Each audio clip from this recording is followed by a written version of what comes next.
Today I'm going to be showing you an incredibly easy way to do the Hardcore 50 challenge. This is going to take you roughly one full day to do, but it's so OP. In my entire run, 1 through 50, did it in one day, and I dropped below 75% health maybe about 3 to 4 times in the entire 50 levels. And after getting going, like the first 20 levels, playing very, very aggressively. So, going to get into everything you need to know to easily knock out this hardcore challenge. Just want to note this is for people who want to get your hardcore 50 achievement done. This is not a T4 level 100 build. This is a T1B invincible build. So you can just run around, do all the side challenges. And by the way, I managed to complete enough challenges in all sections of the map to get both skill points in every section of the map. But no worries, for the skill build, I'm going to run you down the basics. A lot of this is not actually needed to basically become invincible. So we are going to be running the minions for this because in T1 for levels 1 through 50, the minions are basically invincible, especially after adding extra life. So you might lose maybe like 10, 20 minions in your entire 1 through 50 if you're good and you also kill well. So let's get into the skill tree and then we'll get into the basics that you want for your gear. So we're going to be taking the blood and you're going to take it up to the extra in the fortify. To start, you only want to take one level of blood surge. You can add more in later. Then take enhanced blood surge and paranormal blood surge. Now, if you need any more points to get to the next tree, add them in huge flesh. You can also add this in for extra damage once you get to like 30 plus in your levels. And then you're going to add one into blood mist and one into enhanced blood mist just early on while you're getting some decent gear and maybe a decent legendary affix or something. This just gives you the ability to get out if you get frozen. So this is just kind of like a little bit of a safety in the early levels. Once you're comfortable with your gear and you're progressing nicely and you're doing enough damage to quickly take out mobs and elites, then you can drop the blood mist. This is only going to be on T1 anyway. We really don't need it once we get decent gear. Next, you're going to be taking 3 levels of Skeleton Warrior Mastery. We do want them to do more damage. And we're going to be taking close enemies take more damage, we take less damage. But also make sure to get one early point into the Crepify. So you also want to be looking for anything that does damage on slow, does damage on crowd attack, anything that gives you extra armor. So we have a ton of defense with this build. Basically, you're going to keep decrepifying any elite, any boss. Just make sure they're constantly cursed and they're going to do very little damage. And if you have any type of good bonuses, then you're going to do a whole lot of damage. Now, a little bit later on, you can come back and you can add it so you have the chance to reduce your cooldowns, which will really help you spam your Golem and whatever last ability you pick. There's a couple of them you can pick. Then, to start off with, you might want to just go 3 in Skeleton Mastery and then reduce it later. Definitely want amplified damage later, so we do more damage to the high value targets. Now over here, you're going to start with just like 1. You don't really need to go 3 at the start unless you're not. If you're going below half health at any point in time, you might want to go 3 there.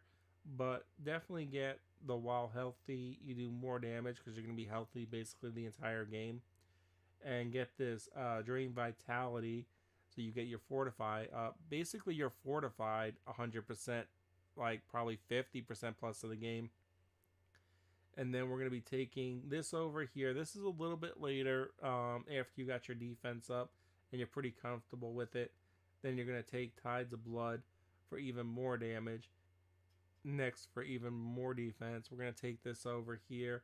So whenever a corpse is formed, we gain more Fortify.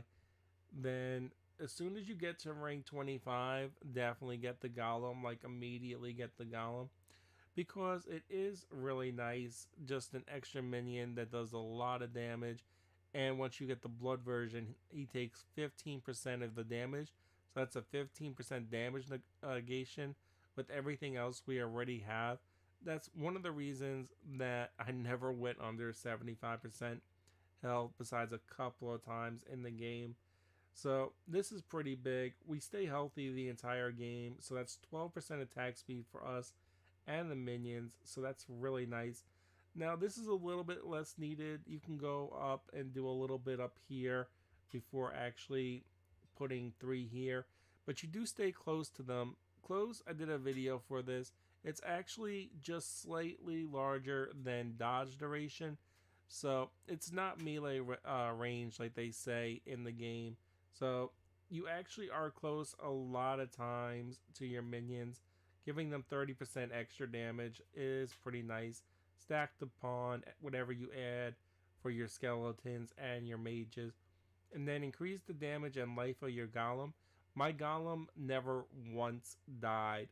So you can do Kalen's etiquette, but I feel like by the time you get to this point, you don't really need more defense and your minions going faster. Instead, what you want is a opening where every new mob, you can just curse them and then slam them with the Blood Nova for a guaranteed overpower. This makes, like, you can do so much damage every time you're going up to the next set of enemies, because the curse can't overpower. So you get that, then you get all the bonus damage from whatever slow crowd controlled cursed enemies, and then you overpower on that attack. Like, you'll be hitting for a couple thousand even at level 30 with this right here. Now, for your Book of the Dead, starting off, definitely want to be going Defenders. You can start with one additional warrior. Then when you get Defenders, go over to Defenders. Late game, if you want, when you're basically invincible anyway, you can go and have them have a chance to form corpses. Then for your cold, there's nothing really good, but we do want the aggro from them. So we're going to make them give us essence so we can use more abilities. And lastly, for your golem, you can start off with having it have extra life and thorns. And then lastly, make it so it absorbs 15% of the damage you would take. And simply go around and complete side quests.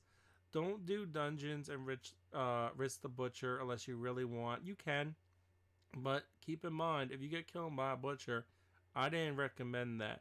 To easily complete this challenge in about a day's worth of gameplay, I highly recommend just going from side quest to side quest. And once you get good gear, then do the outposts and get those skill points and get the XP that way. Also, just do all the easy side events, all the quick little side events you can do. Then do all those, because those are pretty decent too. Just do the quick ones though. Lastly, for your last ability, you can take Blood Wave and Primal Blood Wave. You can take Bone Storm and Prime Bone Storm, even though you really shouldn't need this unless you drop down to below half health at any point in time. I don't really see even needing this. I never even dropped to half health once in my entire run. Or you could take the Mist and the Enhanced Blood Mist, so you have a ton of mists available. If you're doing dungeons and you are potentially fighting butchers, you might want to go with the mist route. This would be the little bit of a safer play, especially combined with this right over here and 2 ways to overpower to reduce that cooldown as well. You could run the tentacles, but we don't really consistently form corpses right at the start. By the time we form corpses, they're already dead. I found that generally by the time I could consistently use this, most of the enemies were already dead, and that's why I didn't go with the corpse tentacles. On higher difficulty, it probably would have been a really strong suggestion, but for this challenge, it simply is not. And that is my OP build for this challenge. If you drop below half health doing this after like level 15, that's on you. It's just basically an invincible build. Once you get going, all you do is you run around, you curse the next set of enemies, then you bomb them, then you send your golem in, keep cursing them, the cooldowns get reduced, send the golem in again, and when you're low on energy for the longer fights, just hold down your basic, and as you're holding down your basic, just spam Blood Nova. They will die, and you will heal and stay at basically max health, and more likely max health with max Fortify. If you like the video, leave a like, comment, share. It helps others find the video. I hope this helped.